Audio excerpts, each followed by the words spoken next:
Mais um Lattes, mais um Morde, um programa do Centro de Estudos Brasileiros da TV UFG. E hoje eu estou tenso, tenho que confessar, professor Lisandro, eu estou com medo de sair daqui com um certificado de doido. Por favor, apresente a nossa convidada.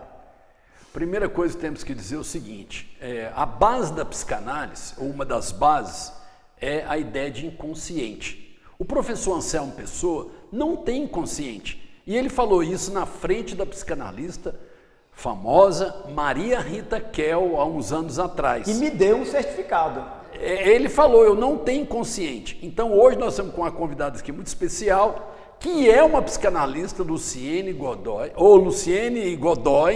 e ela, talvez até o final do programa, ela vai dar um diagnóstico do professor Anselmo. No final ela vai dar um diagnóstico, porque ele está tenso. E eu já sei o diagnóstico.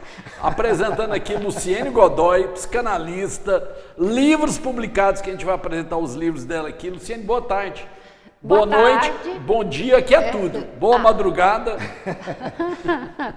A vocês dois, então, que bom estar aqui entre duas figuraças dessa. E você, obrigada, Anselmo, porque você já me dá a deixa para falar do livro de psicanálise, porque do mesmo jeito que Lacan fala que a mulher não existe, não tem isso? Pois é, eu vou falar para você que o inconsciente não existe. Pronto, ué. Mais. É a minha tese. Mais. Não existe mais com I. Ah, não existe mais, deixou de existir. Deixou de existir, e aí nós vamos, por quê, né? Vamos para o... Vamos? Não, Luciene, calma. Mas eu Luciene. quero falar. Mas antes eu quero te falar outra coisa. Ele, e aí isso é um case para psicanálise grave. Na casa da mãe dele, no Mato Grosso, perguntaram para a mãe dele por que o portal da senhora tem 3 metros. Geralmente portal de porta tem 1 metro, 2 metros, no máximo. Lá tem 3. Aí a mãe dele respondeu, não, aqui tem 3. Que meu filho vem, ele tem 1,60 m e o resto é para passar o ego dele. Entendeu? A gente chama assim, a gente chama de Sua Majestade o bebê. Esse tipo de... psicanálise, esse tipo de coisa, porque, na verdade, quando a gente... Por favor, professor. Quando a gente era criança, né? Nos primeiros momentos que a gente tá andando, que fica todo mundo, ai, que gracinha, que coisinha linda, né? Nós precisamos disso para o nosso ego em formação, achar que a gente é o máximo. E aí, Sua Majestade, a gente não gosta de abandonar esse lugar de jeito nenhum. E aí, meu querido, levamos para a vida toda, não é só o Anselmo não, tá? Vou te informar isso. Né, o ego dobrado dele, né, mas cada um de nós permanece, isso é muito, né, eu gosto muito de pensar isso, com a Sua Majestade o bebê disfarçadinho dentro da gente, mas de vez em quando ele dá um pulo fora. No meu caso, só é mais evidente. Luciene, mas agora começando, nosso público é amplo, o que é psicanálise, em poucas palavras? Tá, mas depois eu vou falar a história do inconsciente, hein? Porque esse não pode falar. Tem validade. Não, acho que eu vou aproveitar. Psicanálise, né? Até hoje a gente diz, né? Eu sou uma psicanalista freudo-lacaniana. É Freud e Lacan, né? E trabalho muito o Jorge Forbes, que é um grande psicanalista brasileiro que produz uma clínica nossa, brasileira, apoiada em Freud e Lacan. Tá. E a psicanálise, a gente diz, tem o Freud, que é a pedra fundamental. O que ele fez, né? Ele descobre mais um lado da gente do qual a gente não tem comando, que ele chama de inconsciente.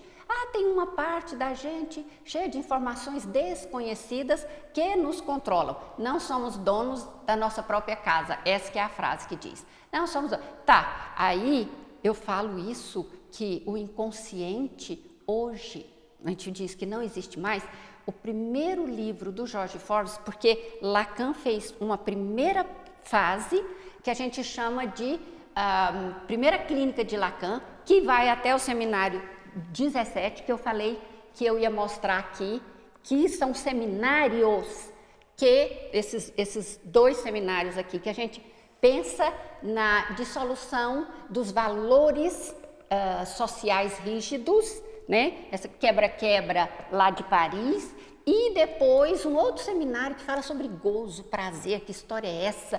Então nós estamos na era do gozo. Isso interessou muito para o professor Anselmo. E aí, agora, a segunda parte da psicanálise lacaniana, a segunda clínica, que é essa de o inconsciente que determinava tanta coisa na nossa vida, ele não tem o mesmo lugar. Por quê? Porque hoje a gente acredita menos na cultura, em todas as instituições, aí queda de muro de Berlim, tudo isso. Quer dizer, médico é médico? Não sei. O médico tem um diploma, mas eu vou ver se é bom mesmo. Então, aí é essa que eu considero, de fato, o Jorge Forbes, ele tem uma genialidade da simplicidade. Por quê? O livro dele, o primeiro livro dessa série chama Inconsciente e Responsabilidade. Aí, se o Anselmo ler esse livro, vai ficar encantado. Por quê? Porque ele mostra o seguinte, esse inconsciente que a gente usava como desculpa, foi o meu inconsciente, não sei. Foi um ato falho. Foi um ato falho. Aí, o Jorge Forbes fala, isso não funciona mais. Você faz e se responsabiliza porque é sua a dor e o prazer. Então não adianta ficar achando culpado, papai, mamãe, é porque, entendeu? Isso não vai melhorar a sua vida.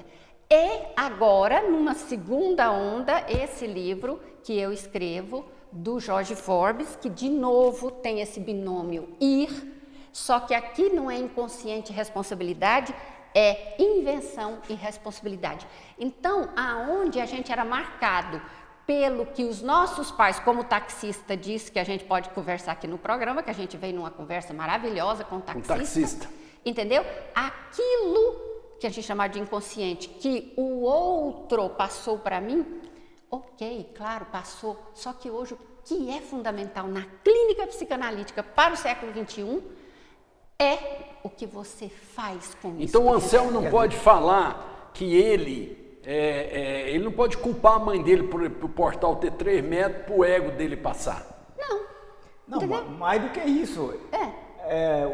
O fato que antes nós responsabilizávamos o inconsciente, eu nunca fiz isso porque eu nunca tive, hoje também não é o caso. Porque o que eu entendi da sua fala é que nós somos responsáveis pelos nossos atos, não é o inconsciente. Exatamente. E o que é lindo, que não é uma responsabilidade jurídica moralista.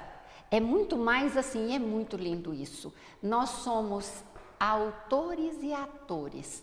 É com você, querido. Entendeu? Você quer sofrer? Vai sofrer. Você quer dar? Vai dar. Você quer comer? Vai comer. Mas as consequências são suas também. É isso. É a plena responsabilidade em ambos os sentidos. No sentido do prazer e também do possível desprazer.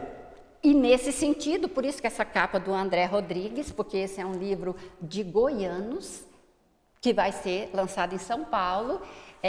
E você vê o seguinte, André foi maravilhoso, tanto que você vê que tem as cores do arco-íris, me fez lembrar a bandeira gay, da multiplicidade e tal. E é um livro todo diagramado. Diferente. Absolutamente. A paulistada tá babando, entendeu? É claro que é por causa do Piqui, eu falo assim que o Piqui... E ele é diretor da editora da UFG, Depois você dá uma olhada. Eu tenho muito orgulho, porque isso é um trabalho meu em cima da fala do Jorge Forbes, porque ele transmite de maneira simples, e aí eu fiz as ênfases, é como se eu tivesse botado uma partitura, é como uma música, e aí tem o desenho também. Me diz uma coisa, o que seria essa nova psicanálise? Porque quando eu fiz psicanálise nos anos 80, o Anselmo nunca fez, eu fiz.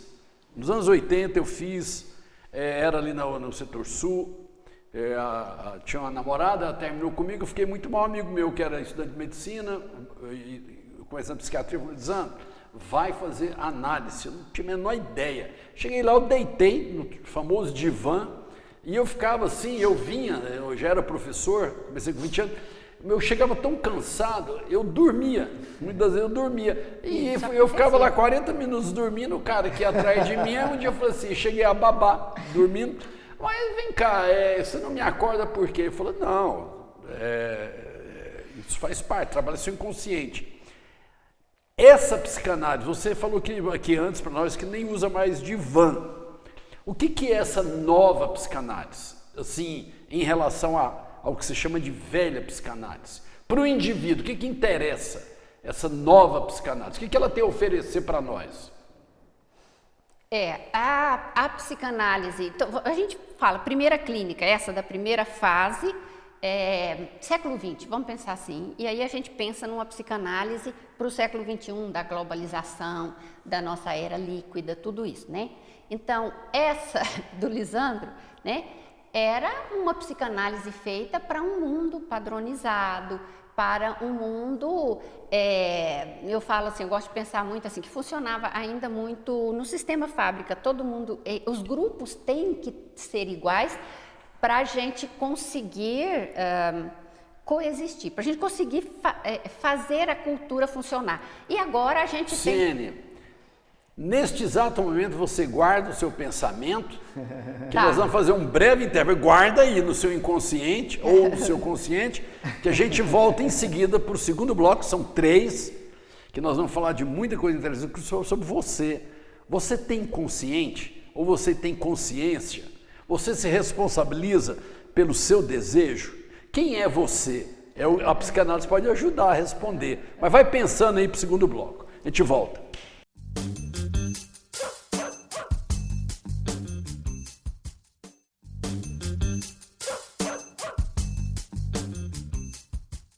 Estamos recomeçando então, professor Lisandro. Parece que ficou uma pergunta, parte respondida só? Parte, porque agora nós vamos passar a palavra para a nossa convidada, que a gente está conversando com ela o seguinte: tem a psicanálise tradicional, clássica, e tem uma nova psicanálise que ela é adepta. Então, Luciane, o que é essa nova psicanálise? Você tinha começado, o que ela, para mim, para Anselmo, para todos nós aqui, para que ela serve? Qual a importância dela? Você falou que no século XX é anterior, século XXI é uma nova. A psicanálise freudiana do século XX, nas palavras do Jorge Forbes, é a psicanálise do Freud explica. E a gente fala, nossa, Freud explica. E a psicanálise do século XXI é a psicanálise do Freud implica. Que você se implique na sua vida, nesse sentido. E então o trabalho do analista, ele hoje, né, um analista lacaniano século XXI, ele é aquele companheiro de viagem, é um companheiro que vai, sim, levar em conta a história do outro, né, que vai escutar, que vão ter explicações, mas que vai construir algo. É nesse sentido, né, eu falo que é um analista arquiteto, que vai fazer da sua vida, vai fazer reformas, entende? Então, é mais por aí, né? É uma psicanálise de um sujeito que é potente e que pode fazer mais do que ele sabe. E o que muda lá não tem no seu clínica. Caso, na clínica, não tem divã. Como é que é essa relação nessa nova psicanálise lá na hora? No consultório. O psicanalista, ele não trabalha com medicação, é com a palavra, né? Mas qual é a grande diferença de um bate-papo de boteco, né? É que um analista, ele tem que ter, senão ele não é analista, a capacidade de te permitir ser quem você é. Essa é a grande, entendeu? Aguentar a diferença do outro, porque ninguém quer mesmo nas conversas de boteco. Ah, não, Lisandro, eu não acredito que você falou um negócio. Não, mas você não pode. Não, Anselmo, quer dizer, se o outro atrapalha, né, a minha posição egóica é diferente, e aí a gente chega ao extremo de matar. Se o outro é muito diferente, eu mato. Mas a raiva que a gente fica, porque o marido, porque a mulher, porque o amigo, isso é o que um analista não é. E aí se constrói muita coisa, porque ali no consultório é o lugar onde você tem o espaço para ser o que você é, construir, aprender a deixar fluir o que você é. requer uma maior ainda habilidade do analista. Muito mais. Muito mais. Um analista para isso tem que ser muito mais competente do que o que ficava lá atrás escutando e às vezes dormia também, tá? A gente conhece histórias, piadinhas no meio analítico, inclusive, que o analista também dormia. Luciane, nessa, vamos usar a sua terminologia de nova psicanálise, também tem um fenômeno que também não é desse século, mas talvez esteja se agravando nesse século, que é esse estímulo, eu considero, e já ouvi outros analistas, outros psicanalistas também dizendo a mesma coisa, de um estímulo excessivo ao gozo. As pessoas são estimuladas a gozar o tempo todo. Em sala de aula, para nós professores, nós estamos na Universidade Federal de Goiás, com os nossos alunos que são estimulados pelas redes sociais, pela televisão, por todos os meios, a terem esse gozo constante, a aula passa a ser, às vezes, muito difícil, porque o menino está ali, ou a menina, e quer gozar, e você não está ali para proporcionar esse gozo. Duas coisas. Me parece que tem também uma falta de limite, não só dos alunos, mas também do professor, que permite que na sala se instale essa procura do gozo. E queria ouvir uma outra coisa da sua parte, já ouvi você falando também, sobre a diferença entre gozo e prazer. Ótimo, ótima pergunta. Você está assim, no olho do furacão. Essa é a grande questão psíquica do século XXI e eu vou tentar ser muito rápida. Na primeira clínica, né, no Freud, século Terra 1, como diz Jorge Forbes, ele chama de planeta Terra 1, nós estamos no planeta Terra 2. Planeta Terra 1 era a economia psíquica, era a proibição do prazer. Era proibido, vamos rezar, nós vamos morrer depois da morte, você vai pagar o pecado. Então, proibição do gozo. Em Terra 2 é o empuxo, é o empurra. Você pode fazer uma cirurgia, por que você não faz a cirurgia no seu nariz? Não, porque eu não quero, mas você tem dinheiro, e etc, e etc. Então, essa é a marca do nosso tempo, um excesso. É excesso de tudo. É excesso de comida, é excesso de consumo de informação, né? E eu não estou falando com moralismo, né? Eu estou dizendo isso está ameaçando a sobrevivência da nossa espécie. Todo tipo de excesso. Agora, que nem o alcoolismo. Então, ele bebe. Nossa, ele tem tanto prazer bebendo. Não. O prazer é exatamente o que põe limite no gozo. O que a gente chama de gozo em psicanálise não é orgasmo, dá uma confusão essa palavra, é uma fragilidade diante do prazer.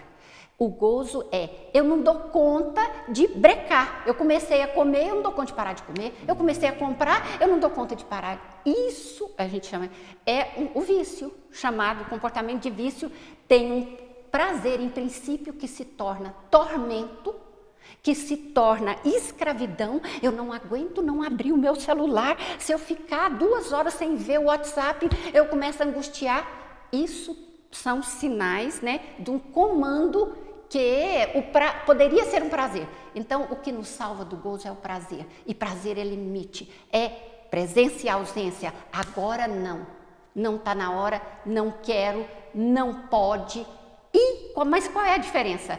Nós agora não temos um grande pai para nos dizer lá a proibição, olha, está errado, somos nós que precisamos aprender. Daí a responsabilidade.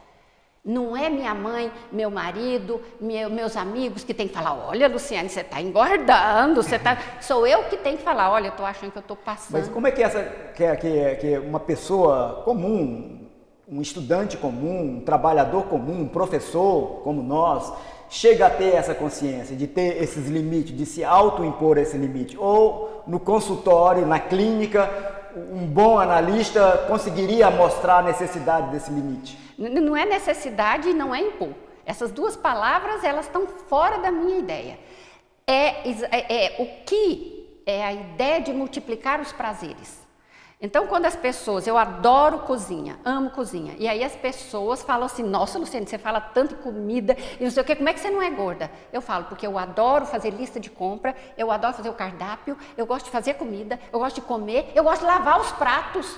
Tudo isso é prazer, não é só enfiar comida na boca e engolir feito uma louca e não está percebendo nada e quero mais. Não, mas eu entendi. Se Mas dar você mais chegou prazer. a esse nível de consciência. Mas então, voltando ao meu primeiro exemplo lá da sala de aula, o professor está lá, esses meninos ultra estimulados a gozarem. Qual é o comportamento adequado? É disso que eu estou falando. É o seguinte, é a oferta de outros prazeres. Porque o prazer de saber é maravilhoso. Então, eu, como professora que eu sou e serei para sempre, e adoro ser, eu chego na frente de uma sala de aula, e esse é um grande desafio, porque a gente precisa de professores felizes mesmo, que amem o que façam, porque quando o aluno olha e fala assim, uau, aquilo ali, que coisa gostosa. Então, o que eu estou falando? É a multiplicação de prazeres com limite. Entende? Porque senão a gente fica num. Então, um alcoolista, ele só tem o prazer da bebida, mas, nossa, ele pode descobrir o prazer de ter um corpo sarado, o prazer de ler, de pegar o dinheiro dele, fazer uma viagem, E o sujeito, por que eu estou te falando, que eu falei para você que falar sobre o gozo, para mim é maravilhoso aqui, porque as pessoas comecem a pensar isso na sua vida, multiplica, varia as suas fontes de prazer e isso já vai te livrar do gozo. Entendi. Olha, Luciene, uma pergunta. Essa psicanálise do século XXI, o que ela nos diz sobre tecnologia? Que a tecnologia está tomando conta de emprego, tudo nosso é mediado pela tecnologia. Como é que essa psicanálise do século XXI fala que como é que a gente tem que lidar com tecnologia? De novo, vamos pensar na questão do excesso. Tudo que é bom, vou falar de novo, Anselmo, é o que é bom. A gente corre o risco de que aquilo nos domine e de que aquilo se vire contra nós, porque a gente não tem domínio. Tecnologia é uma coisa maravilhosa, maravilhosa. Né? Desde os princípios. O que é tecnologia? Né? Quando o primeiro homem lá nas cavernas pegou um pedaço de pau e colocou, ele fez uma coisa para aumentar o poder do corpo dele. Então, eu sou apaixonada por isso. Porque a gente pega um computador, estamos conectados com o mundo todo, isso aumenta o quê? O poder do corpo. Agora, isso é para ser administrado pela gente, não é a gente que vai, a tecnologia não vai nos administrar, nós vamos administrar a tecnologia. E para isso a gente precisa de sujeitos, e por isso a psicanálise é tão sujeitos potentes e não entregues a um gozo ilimitado. Luciene, beleza? Pessoal, a gente volta rapidinho com o Lattes, mas não morde. É o programa de maior audiência hoje no mundo. Canadá, Nova Zelândia. Nós dobramos a nossa aposta. Nós estamos com 200 inscritos no nosso canal, mas nós íamos atingir 10 milhões. Já vamos para 15 milhões. Já para 15 milhões. Então, se você está agora na Ilha Polinésia, está nos vendo, ergue as mãos para o céu, você está vendo o melhor programa de televisão, de YouTube do mundo. A gente volta em seguida.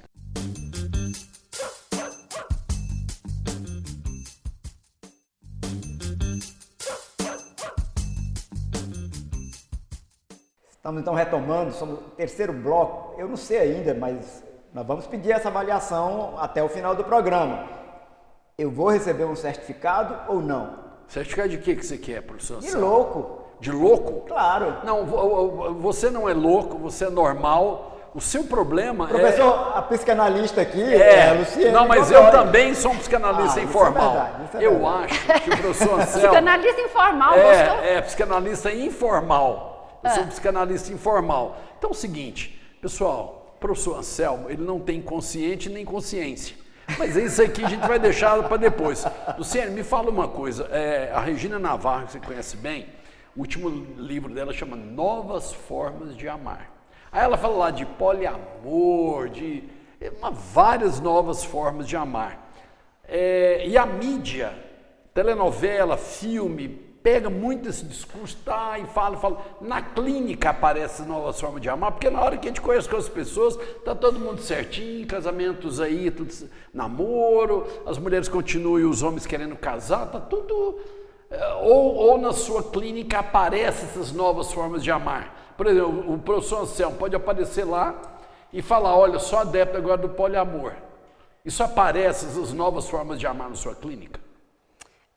Hoje, nós estamos num momento histórico da pluralidade.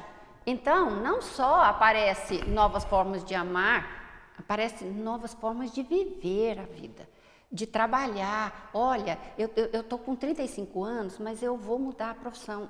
Eu estou com 60, mas eu vou fazer não sei o quê. Então, novas formas. Por quê? Porque exatamente aquele controle geral, aquela padronização, ela não nos garante mais. E aí vem a responsabilidade. Deixa eu achar um jeito de viver que fique melhor para mim. E aí entra, deixa eu achar um jeito de gozar do meu corpo, de gozar do sexual, de um jeito que me dê prazer. Aí as pessoas ficam, sei lá, puxa a coisa para um negócio meio catastrófico. Vou explicar melhor. Quer dizer, formas de amar, a gente aprende a amar, e aí eu vou pegando aqui a linha, formas de amar. A gente aprende a amar quando a gente nasce. Aqui, Projeto Bebê Canguru, que há 8 anos eu levo adiante com 25 pessoas, que fala do quê, né? Quando um bebê nasce, a maneira que ele é acolhido, que ele é amado, a maneira que as pessoas adultas se relacionam com esse bebê, já estão ensinando para ele as formas de amar. Forma de presença e ausência, dar conta de perder. Dar conta de perder a pessoa amada. Aí vem o meu primeiro livro, na verdade, A Felicidade Bate a Sua Pele. Por quê? Porque quando na vida adulta a gente reedita, a competência que a gente aprendeu lá, aqui, né? Uma teoria do apaixonamento. Então, são formas de amar. Cada um vai ter a sua forma de amar, né? A mãe do Anselmo, que acredita que ele tem 3,40 metros, 6 e 6, 12, né? Ele vai esperar que a mulher amada fale, meu amor. E a mulher dele é mais alta que ele. E aí, se não vier, ele não Olha vai se ele sentir de baixo amado. para cima. Mas cada um tem uma forma de amar, e a nossa, né? Quando eu falo assim, gente, para viver bem a gente precisa ser matreiro. Eu adoro essas palavras goianas, né? Sou uma psicanalista goiana, eu falo disso, né? Então, matreiro para quê? Para perceber o jeito do outro, respeitar aquilo que é possível, não querer mudá-lo. Luciane, desculpa de interromper. Eu sei que Freud levava em consideração, que é sempre, você já disse lá no início, que continua sendo uma referência para a psicanálise. Sim, sim. Que levava em consideração, mas ele via o limite disso, as questões econômicas. Essa nova psicanálise, essa psicanálise que você está defendendo aqui do século XXI, também leva em conta para esse amor, para esse bebê canguru, esse projeto que você, por exemplo, incentiva e mantém, que é muito bonito. A questão econômica entre um bebê muito pobre e um bebê rico, isso influi na forma de amar desse futuro cidadão? Claro que sim, mas aí é a especificidade de cada situação. Por quê? Porque você pode ter um bebê filho de uma, pensa assim, de uma pobre, e que brinca com as latinhas, e que é uma mãe tão encantada com esse bebê que ela está dando a maior riqueza para ele. E esse bebê não é pobre, ele é rico. E são aqueles que a gente vê na vida que vão e cuidam bem deles, se amam. Agora, você tem, eu chamo assim, né, os milionários abandonados. Então você tem uma criança que tem uma brinquedoteca na casa dela, todos os brinquedos, é um coitado pobre.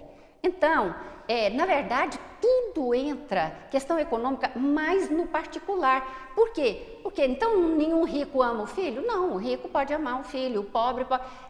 Então não dá para categorizar isso desse jeito. Agora, para responder a sua pergunta, então, pele, ter corpo, quando a gente apaixona, a gente vai para o corpo do outro. A gente se perde, porque a gente quer que o outro seja aquilo que a gente espera. Agora, o segundo livro, que é A Angústia Nascida com a Vida, completa essa ideia. Veja que é um corpo adulto, sofrendo, né? E onde é que a gente encontra um grande alívio, né, de um sofrimento, de uma perda? Perda de quê? Perda de tudo que a gente tinha. Porque a perda da vida aquática, do útero materno, que é isso que eu estudo, é tudo. A gente simplesmente perdeu tudo. Eu quero ver Lisandro, Anselmo, agora, perder tudo que tem, tudo, e para o olho da rua, ficam completamente transtornados. Um bebê perde tudo. A maneira que ele é acolhido que vai marcar isso. Agora, vamos para a questão que você colocou. Então, se fala de muitos modos de amar. Gente, eu resolvo isso.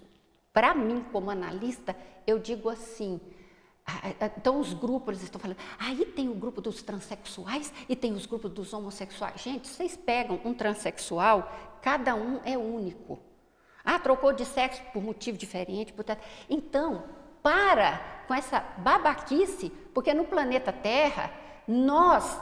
não, qual o nome que a gente vai dar? Mr., Mrs. e não sei o quê. Nós temos 7 milhões, como é que é? 7 bilhões e não sei quantos milhões de sexos diferentes no planeta. Porque cada um... Você é homem, você também é homem. Uai, vocês são homens do mesmo jeito? Não passa nem perto. O que é ser homem? Então, cada um de nós tem uma sexualidade única e nos cabe dar conta de gozar desse corpo e dessa vida, né?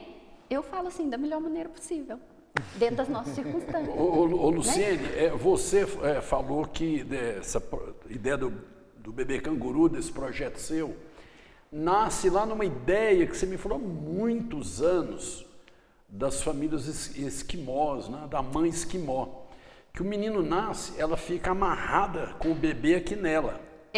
Então o menino faz cocô nela, o menino vomita nela, ele está ali grudado. Nos primeiros dias. Fizeram pesquisa que esses bebês, no geral, eles na vida adulta, eles são bem mais tranquilos. Nós que nascemos, vamos para o berçário, mães, imagina minha mãe, 6, filho do Anselmo, no interior, parteira, o estresse, não é? Então, a ideia do bebê canguru é essa que nasce com essa ideia da mãe esquimó? Sim, porque quando eu comecei a pesquisa, e eu comecei a pesquisa porque eu vi o sofrimento dos meus clientes adultos na vida afetiva. Aí eu via, chegava um, perdeu o filho, perdeu a mãe, sofria, mas aí chegava um ou uma, foi traição, quando foi traído, o casamento acabou, é um sofrimento tão maior, e eu falei, gente, tem um sofrimento diferente aí. E comecei a pesquisar. E cheguei a isso. Quer dizer, porque qual é o sofrimento do amor? É a perda. Por isso a traição. Eu perco o valor quando alguém não me quer. Agora, eu comecei a estudar várias culturas e na minha monografia tem as Netsilik e Mundugumor. Mundugumor é uma cultura extremamente agressiva, que não tem tatilidade, os bebês são carregados nas bolsas longe. E os Netsilik, os bebês nos primeiros meses de vida. E eles são carregados, de fato, assim, colados ao corpo da mãe. E depois fazem cocô e xixi nos primeiros dias, depois aprende, a mãe sabe tirar. E eles são criados aonde? Aonde eles têm segurança. Eles não perdem o corpo da mãe de uma vez. É essa toda a ideia do canguru. Aí, como a gente tem o método canguru do Ministério da Saúde, a gente se inspirou, não precisa carregar nas costas igual o Netsilik, carrega aqui. Porque isso tudo tem 40 anos, o método canguru para os prematuros. Então, aí um bebê nasce, se separa, perde tudo, mas é acolhido no útero externo. Mas, Luciene, isso deveria ser instintivo e talvez na nossa espécie, na espécie humana, isso tenha sido instintivo. É a cultura, é a civilização que fez com que essa mãe tenha perdido esse pai, a noção que o bebê ficou 9 meses ali. Portanto, na hora que ele sai, ele ainda está ligado ao corpo da mãe. Esse distanciamento que você precisa reensinar é fruto da cultura? Assim, cada cultura, quando a gente fala de maternagem é como cada cultura recebe seus bebês, né? No primeiro ano de vida, geralmente. Aí tem gente que fala assim, não, mas na Colômbia eles fazem isso, na África, eles carregam o bebê, carrega aqui. Isso é muito bom, porque o bebê tem aquele corpo, aquele movimento, tem uma série de ganhos psicomotores.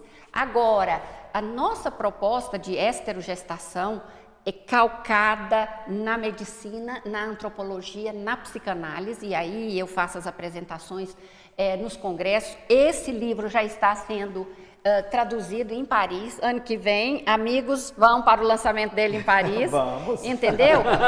E provoca muito interesse, porque é sobre isso. Complexo do desmame em Lacan. Desmame do quê? Do útero, e não do leite, do útero. Desmame do útero.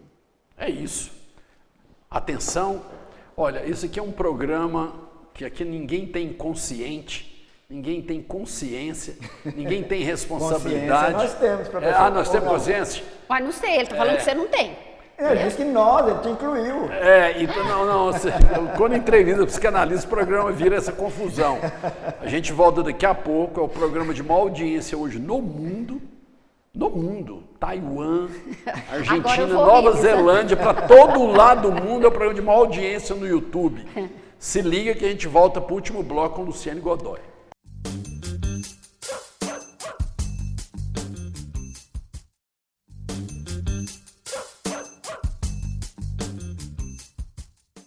Estamos já no último bloco. Aqui o tempo é fabuloso. Ainda mais porque são sempre bons papos.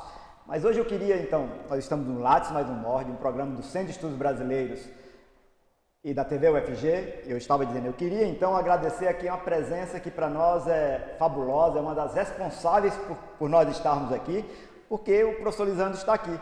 A doutora Cristina Ciantofanti, que está aqui, nos honra muito. Muito obrigado, Cristina, que está no estúdio conosco. Queria já agradecer, vamos agradecer várias e muitas vezes ainda, Luciane, a sua disponibilidade, o prazer que é estar aqui conversando com você. Os meninos que estão aqui no estúdio, o Carlos, que é um mágico, que nos ajuda em todas as situações, o Cid, que está ali operando as mesas, e o Adam, que também para nós é um grande prazer ter um ex-aluno aqui, aprendendo e ao mesmo tempo nos ajudando. Muito obrigado. E eu queria, Luciane, o tempo é curto, como sempre, mas chamar a atenção, tentar que a gente conversasse um pouquinho. Nós estamos ainda numa pandemia, nós não sabemos quando essa pandemia vai acabar. Do ponto de vista seu e talvez do seu grupo de colegas que vocês conversam, a pandemia produziu algum sintoma social que digno de ser levado em conta? Por exemplo, a questão do negacionismo, dos não negacionistas que defendem a vacina, os contra, e essas opiniões, inclusive, entre médicos. A Cristina é médica e ela sabe disso, essa confusão, esse opinionismo, inclusive, de pessoas diplomadas. Essa é uma questão. Uma outra que a gente talvez emendasse como sintomas, impossível sintoma social também, seja a questão das drogas. As drogas também, me parece, são um sintoma.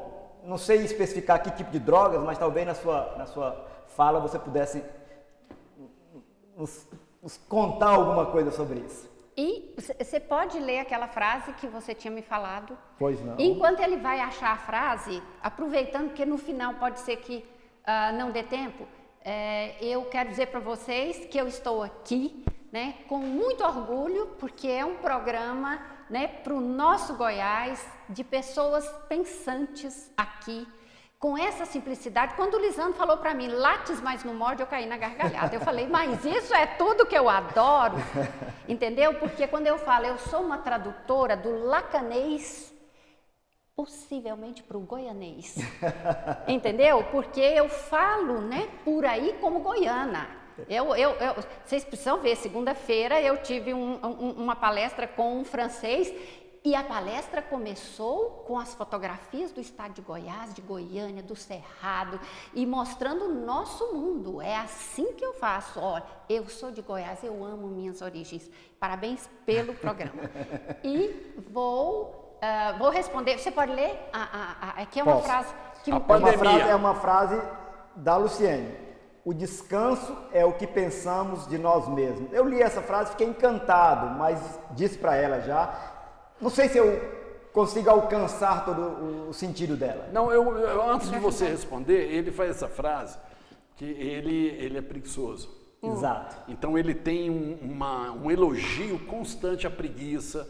É um cara que lê o tempo todo deitado. Ele não é igual você que fica numa mesa. Não, ele fica deitado. Será que eu fico numa mesa, Lisandro? Será que eu fico numa mesa lendo? Ué, mas pelo jeito parece que você, não sei. Mas ele gostou muito porque ele é preguiçoso. Exato. E ele faz uma defesa da preguiça. O meu manifesto não é o do Marx, é o do genro do Marx, do Paul Lafargue, que é o elogio da preguiça. O livro, o elogio da preguiça. Sem nenhuma vergonha. Então, mas essa frase é legal, hein? Então, o descanso é o que nós pensamos de nós. Isso, uma frase sua. Eu li um texto seu.